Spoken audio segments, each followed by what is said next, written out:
Earthrise Ratchet is an expensive myth, an urban legend, a figment of your imagination, a tale told by old man Hasbro to give scalpers hard-ons. But Shattered Glass Ratchet is real and very repaintable. So I'm going to do that, and I'm going to give him the colour scheme of the old Marvel Comics Ratchet, the best Ratchet. So the War for Cybertron moulds of late have very heavily moved away from screws to using pins, so disassembling this guy completely isn't very easy. So the plan here is to strip as much of the dark grey paint and purple paint off him as much as we can, then take him apart as much as possible, mask him up tightly, and then respray. Spraying the dark colours to white is going to take a few coats, but it's not impossible. The roof sled riot shield thing does have screws in it, so I thought that would make repainting the booster bits at the end of it a little bit easier. But after I took these screws out, I still couldn't actually pry that roof bit apart. So after a couple of minutes of futile struggling, I admitted defeat, popped the screws back in place, and decided to just try and strip the paint off the boosters as they were. So yeah, off to a good start. Onto paint removal. We need to clear the purple Autobot symbol and clear the very thick paint off his head and shoulders. So I'm using a 70% isopropyl rubbing alcohol solution to do this. 90% or higher would have been quicker, but this stuff still works just fine.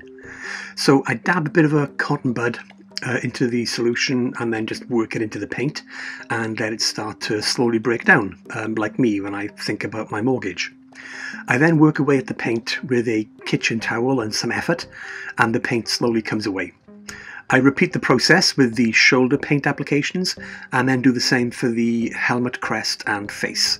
It was a bit tricky to get the eyes fully cleared, but I'll be repainting over them anyway, so no big deal.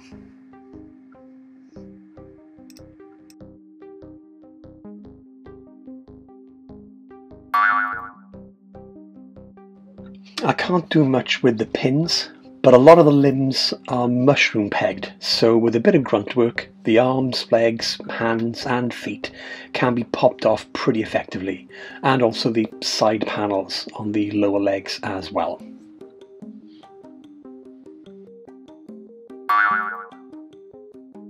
Now for the really tedious bit, masking.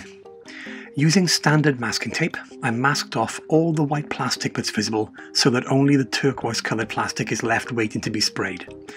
The white joints around the head, shoulders, knees and elbows are all just left to be oversprayed, and I'm just hoping that the paint survives infrequent handling. To help paint the neck panel, I also tried my luck by popping the head off the tight ball joint there, but with disastrous results.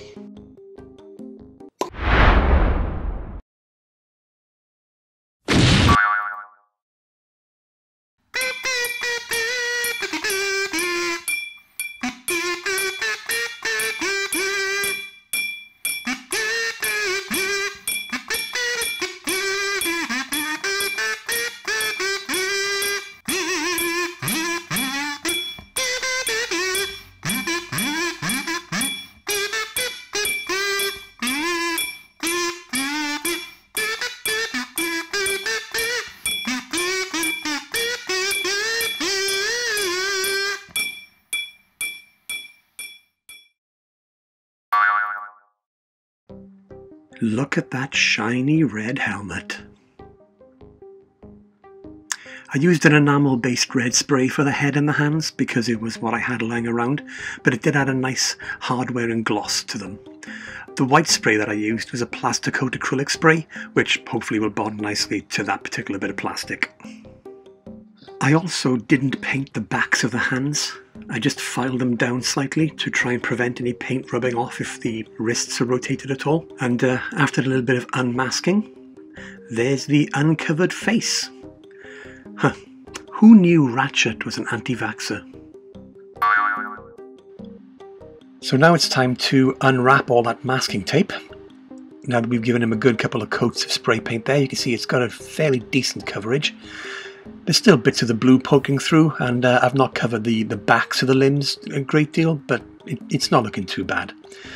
So we can peel off all that masking tape and reapply the hands, so push those mushroom pegs back in there.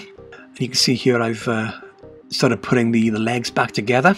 Again, it just snaps together because it's all pins, there's no screws, so it's just literally disassemble what you can and mask off the rest, really. I've not bothered painting the tyres black or doing anything like that because I'm very much a bare bones kind of guy. But you can, you know, paint the tyres black and add some chrome onto the wheel trims if you wanted to. I've not done that, but you know, I'm not your dad, do what you want. So getting the torso uncovered here, looking pretty good. And as you can see, it's all coming together quite nicely there now. There is one last bit of blue underneath the windscreen that I do need to recover again. So I'll spray that separately and do that at another time. Just going to mask him off and do that. And then as you see, with a little bit of pressure, you can pop those mushroom joints back into place and get the figure all nicely reassembled.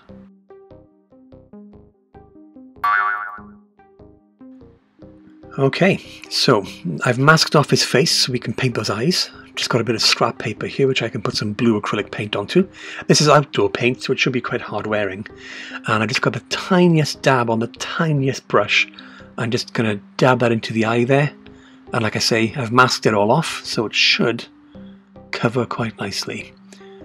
And then just going to gently remove the remainder of that masking tape. There we go.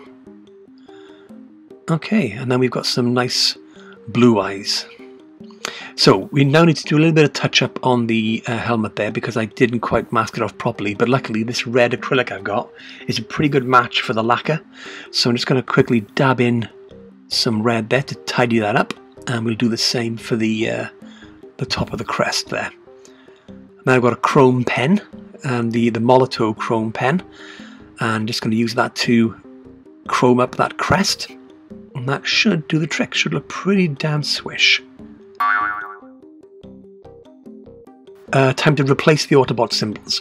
So we've got rid of the purple one, and we're now going to use one of the Toy Hacks repro labels. Just going to pop that in place on top of the riot shield there. Smooth that down. And that'll do.